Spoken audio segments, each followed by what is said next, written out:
Just get your satin ribbon, then use any card. Then I roll into the card, depende na sa iyo kung ilang roll ang gusto mo para sa petals ng bulaklak na gagawin mo.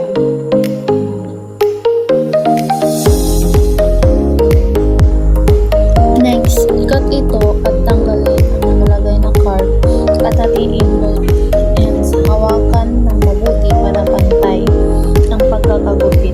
Pagkatapos,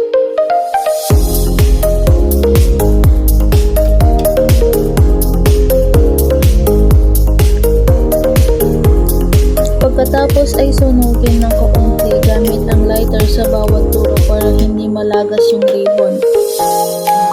Sa paggawa ng petals, i-fold mo ito sa gitna.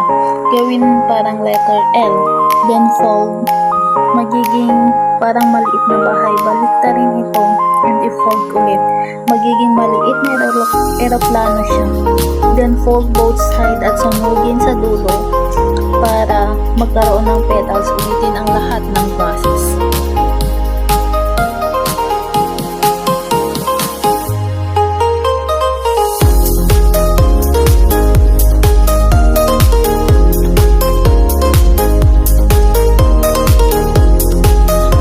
After mo magawa lahat ng petals, kunin ang glue gun, then lagyan yung side at idikit ito sa isang petal.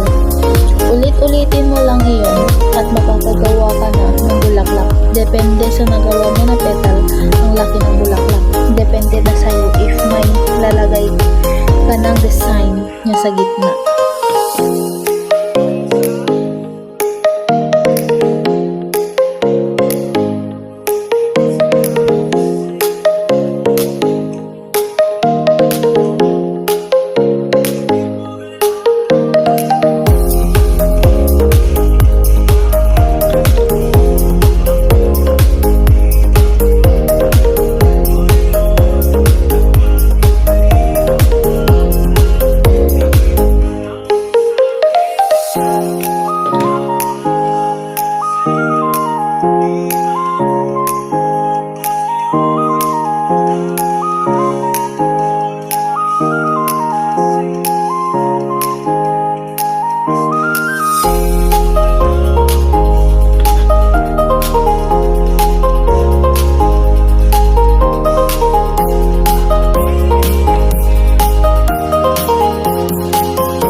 Tapos na.